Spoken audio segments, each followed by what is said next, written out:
Hello everyone, welcome back to my channel, and today we are going to be going through all of the books that I read in October. So October was actually a pretty good reading month for me. I read 9 books total, which is great, especially after September was a bit of a disappointment. So I was pretty pleased with the amount of reading I got, and the month was going actually really well rating wise. So in October I read 3,574 pages across 9 books, which is like 1,000 more pages than I read the previous month. So yay for me. And of that reading, about 39 hours of it were audiobooks. I was about to say that I had quite the mix of genres, but honestly, not true. I just read 2 other genres that I don't really read, but still not a lot of genres going on. So I read 4 fantasy books, 2 mystery books, and 3 horror books. So then for intended audience, 4 were for adults, 2 were for middle grade, and 3 were written for YA. And then for the ratings I gave out, I gave 2 2 stars, 5 4 stars, and 2 5 stars. And so that gives me an average rating of 3.78 for the month. This happens to me a lot where I feel like the month goes so quick, and then I look back on like what were the first books I read this month, and I'm like, I didn't read that this month. And that is the exact same case with the first book I read this month, which was Howl's Moving Castle by Diana Wynne-Jones. And I read this for a readathon, and I had a brilliant time, and I give it 5 out of 5 stars. So this story, most people are probably familiar with it. Number one, it's kind of a classic kids fantasy, and also the Ghibli movie. But we follow Sophie, and she gets a curse put on her by a witch, and she goes to the wizard Howl, and a lot of magical stuff happens, and I truly loved this book. I truly fell in love with this story. I have already watched the movie before I've read the book, and I love them both equally for different reasons. And it's very strange because they are very similar, both the movie and the book, and yet they are very different. But both of them absolutely capture that beautiful, whimsical, fairy tale feeling that the story has.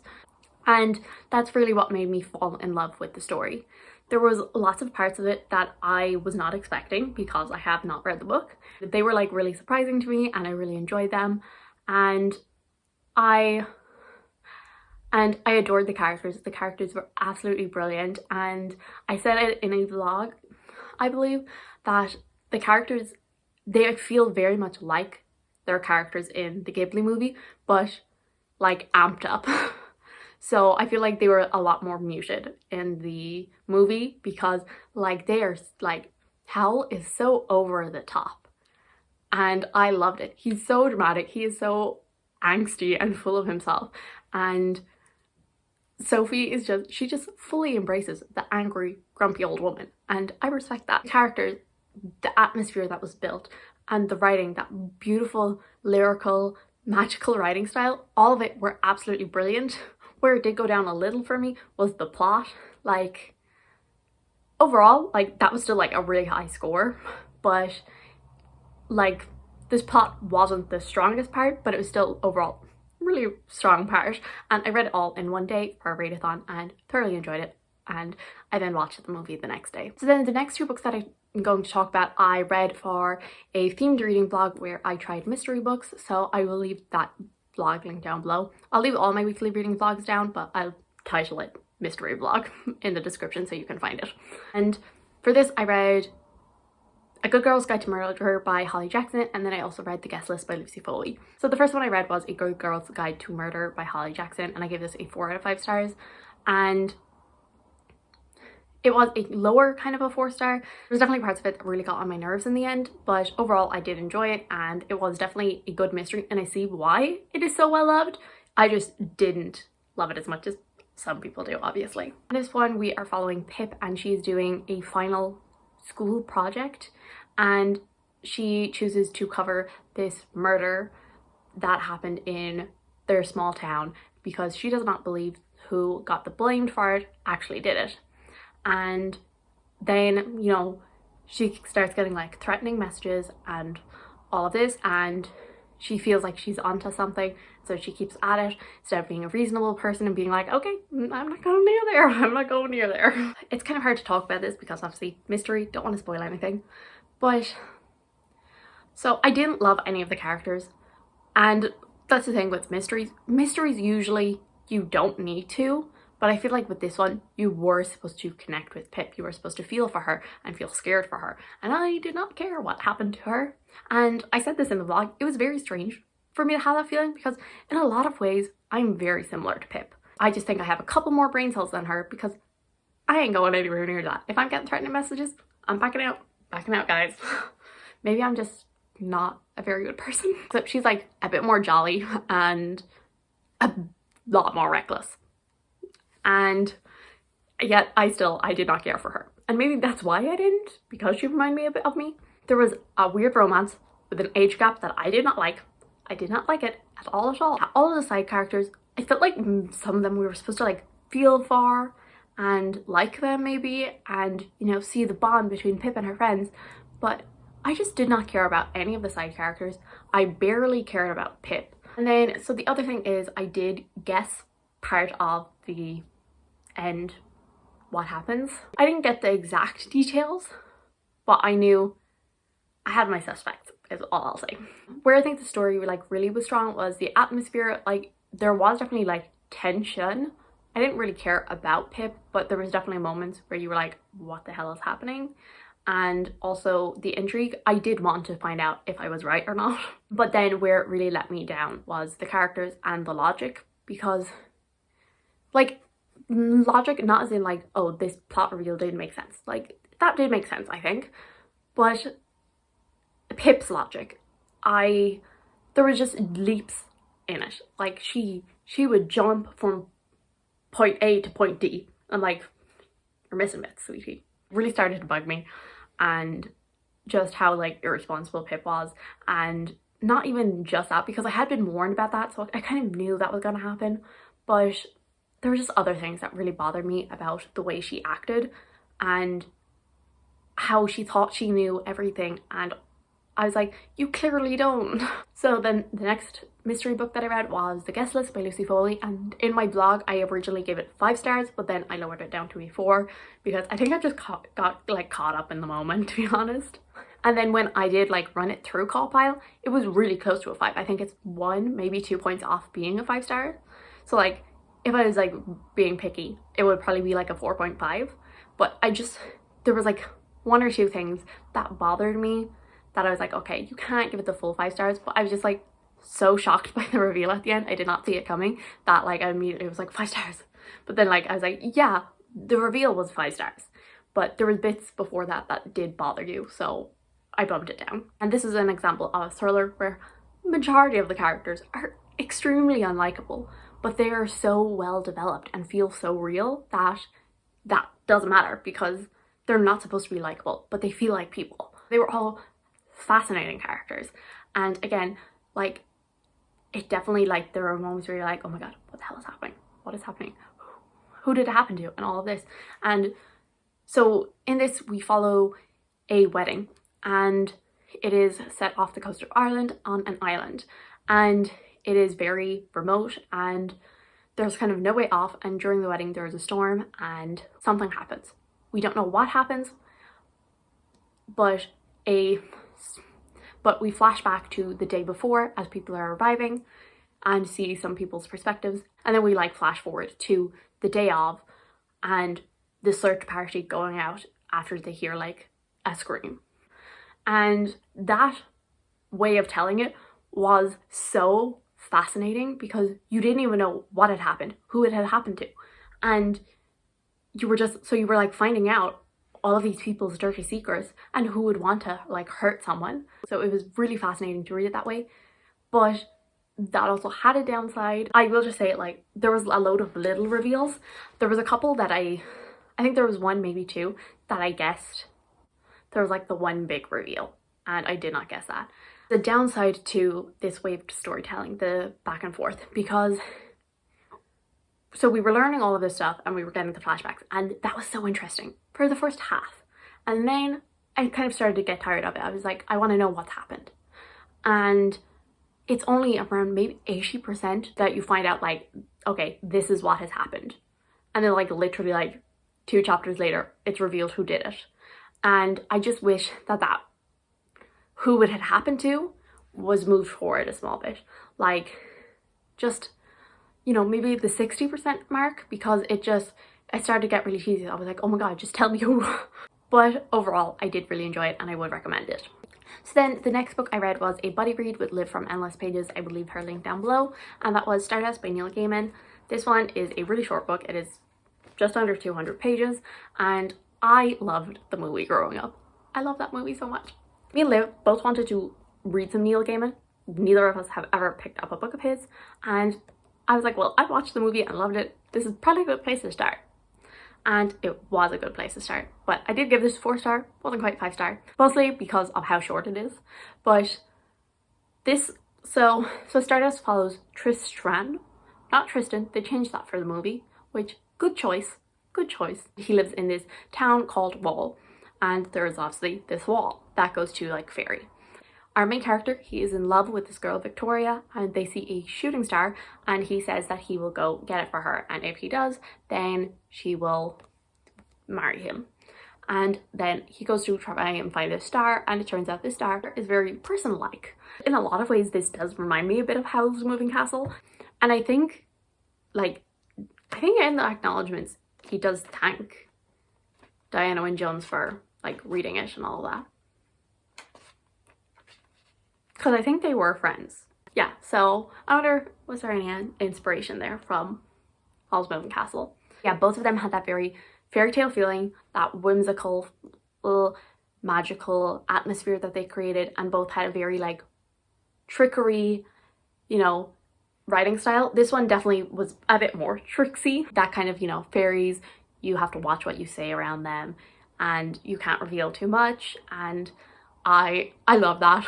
And I think some people probably would not enjoy that because sometimes it feels a bit like nonsense, but I thoroughly enjoyed it. It really helps with the world building, especially in a book so short when you don't have the time to do that. Overall, I really enjoyed this. I don't have too much to say because, as I said, it's pretty short, and I do think I prefer the movie slightly, but I think that's also just nostalgia for it.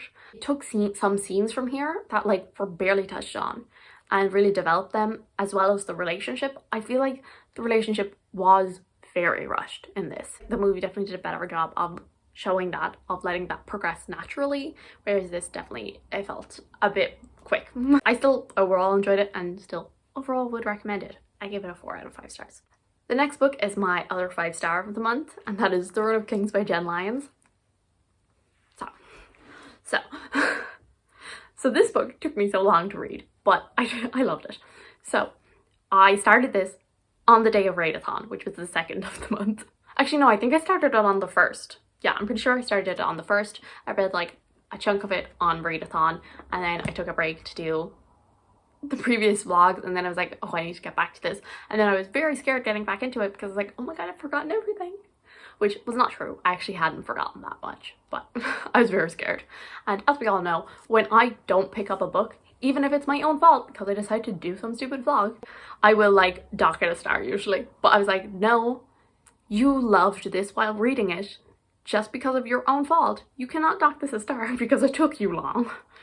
And I listened to myself and I said, okay, it's a 5-star. It is still a fairly low 5-star, but I think like future books in the series could definitely go up, especially the 3rd one, which is there. Like, I've heard incredible things about the 3rd one. Everyone seems to love the 3rd one the most. Like, I can't even explain this. Because the synopsis on the back, I'm like, that does not do the story justice. So we follow Kieran, and this story is told in 2 separate timelines. So we know at the start of the book that Kieran is like captured or something, and he's telling his life story. And we get 2 different stories because he is telling his story from where he thinks it begins, which is when he was sold into slavery, and then his story kind of goes from there. And then, but then Talon, who is a demon kind of, is in the cell with him and is like just chatting to him, and I was like, no, I don't think that's where your story begins. And she tells his story from a few years before that, when he is just a bard's son, adopted, and he comes across a man summoning a demon. And then soon after that, he is claimed by a royal family as a long lost heir, and he is getting involved in all of their messy politics, and I just thoroughly love this. It is so hard to explain why I love this, because I just did. The characters, incredible character work. I didn't love Kieran at first. I was like, I mean, he's okay. I didn't hate him or anything, but I was like, he's kind of bland. But as the story went on, I just loved him more and more, and I just wanted the best for him, okay? I just wanted the best for him. And he is very wishy at times. Definitely at some inappropriate times when he is in a lot of danger, he will just, you know, come out with some sort of quip, and it's like, not the time, dude. In a lot of ways, he does remind me of Fitz. Not the joking part. Fitz is not much of a joker. I mean, listen, they can both handle themselves, but for some reason, I want to protect them with all that I have. And also, they're both kind of dumbasses at points of their story. Yeah, I love the way that it was told. I love the two timelines. Usually, I am not the biggest fan of two timelines because there's always going to be one that you prefer. Not this time. I was so invested in both of them. And, you know, it was like, you'd get to like a really interesting bit and then it'd be like, switching narrator. I'm like, no, go back. And yeah, which obviously just kept me more and more interested. I absolutely loved it. Be warned, this is very, very complicated. There is so much name swapping, body swapping, people claiming people who aren't. And so, oh, this guy, I think this guy might be this guy and this guy might be this guy.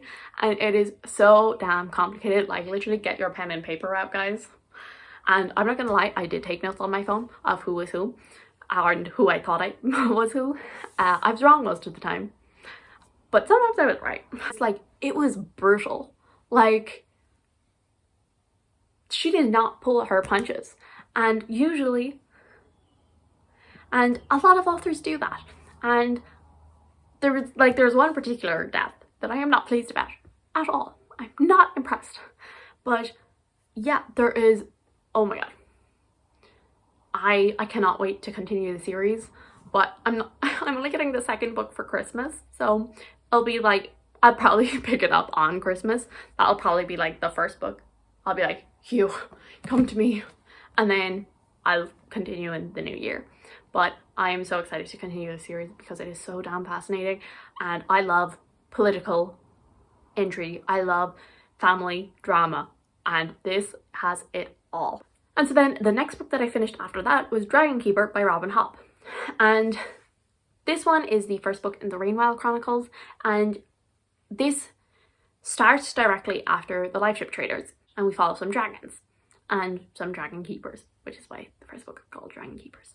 But then as the book goes on, the events of Tawnyman take place like in the background, and then from like a quarter of the way on, like Tawnyman is finished, Life Ships is obviously finished, and it's like now present timeline. And it's very hard to describe this book because there's not a lot of plot. I think most of the plot is honestly going to happen in the second book. I think it's kind of nearly two duologies, so I think that the first and second book kind of go together to make a more full story. Because where it left off, I was like, you can't just end it there. But she did. And so yeah, so that's kind of probably what brought it down to a 4-star instead of being a 5-star, is that like usually there is not a lot of plot in the first half anyway of her books, but you know, usually in the second half it's explosive. Whereas in this one, there was a plot, but it was very slow the whole way along. But because it's Robin Hobb, I still loved it because her character work is just so brilliant. And even if it's a slow plot, the plot was still fascinating because we're just following these dragons as they're moving and them trying to bond with these people, and how seeing like the dragons' mindsets versus what the humans think of them and all of this, and it made for a really fascinating story. And as I said, like Robin Hobb, she writes incredible characters, and I already am falling in love with these characters. And even though they're new, and it does not take long for you to just go, oh, she's done it again. And there is also now a character that I hate with my entire being. We now have 3 more books to talk about, and I read them all last week for a reading vlog, which will be like the video right before this one, which was reading horrors, which I don't read a lot of horrors. I don't watch horror movies either. I am a big chicken. And yet, I was so bored by all of these books. And again, I'll leave that link down below for you to go have a nosy if you want more in-depth thoughts. The first one that I read was Small Spaces by Catherine Arden. I love Catherine Arden. I've read the Winter Night trilogy. I 5-starred every single one of those. I love that series so much. So in this we are following Ollie, and she finds this weird book. Actually, she takes this weird book off a person who seems very distressed, and she starts reading this, and it's this weird story. And then the next day her class goes on a trip to this farm, and then they break down, and weird things that are kind of reflective of what happened in the book begin happening. And I mean, as I said, if I was a child, terrified. I would have been terrified. Like, there were some parts of it I was like, oh no, no. And yeah, so I think I'm now terrified of scarecrows, so that's fun. But yeah, I don't have too much to say about this. It was a very solid book, and it was a really good middle grade. I would definitely recommend it for, you know, a middle grade audience who are not complete chickens like myself. And yeah, like the characters, I really enjoyed the characters. I didn't love any of them, but I definitely enjoyed them, and I thought that they had a lot of depth and they have a lot of room for growth, which is good because I do plan on continuing the series and would like to see some more growth out of them. And yeah, and I did find it fascinating how much development the characters went through in such a short space of time, and how they formed this really lovely friendship in such a short space of time as well. I really loved it. The thing that Catherine Arden does best, same with Winter Night trilogy, is she writes an atmosphere. It was creepy, you could feel the tension, it got more and more tense as the book went on. There was build up, and I really loved it. And yeah, and it was a real page turner. I did want to know what was going to happen.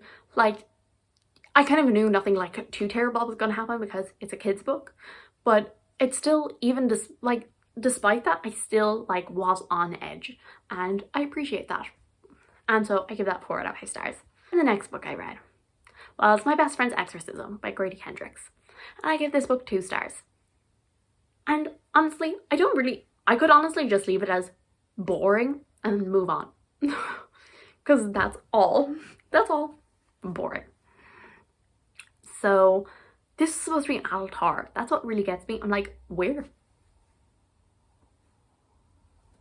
So in this we follow Abby, and strange things start happening to her best friend Gretchen, and she believes that she is possessed. And so she's going out of her way to try and like save her best friend. And I had a very different idea of where the story was going to go, and I much preferred my version. I liked the 80s setting, I liked the chapter titles, and I liked the friendship and that bond between Abby and Gretchen. It was really lovely. That was all. The characters themselves, while I liked their bond, they got on my nerves so much. Like, at first I was like, okay, they're interesting. By the end I was just like, you are so annoying. There was no tension that was built. There was no creepy, eerie feeling. None whatsoever. There was nothing horrifying. There was like one scene that I was kind of like, that's not nice, and just moved on. The writing was very basic, and not in a good way. Like, I usually like a pretty straightforward writing style, but this just gave me nothing. It gave me nothing. As I said, the plot, I much preferred the plot that I had like presumed was going to happen in my head. I much prefer that to what actually happened. And I did not want to pick it up, and the only reason I probably finished this book was because I had a 3-hour bus journey, and so I was just sitting there scrolling, and I was like, don't put it down, because if you put it down you will not pick it up. And so I finished it on the bus ride, and I was just so bored, so bored. And then that moves us on to our last book, which was Small Favours by Erin A. Craig, and once again, bored. And I gave it 2 out of 5 stars.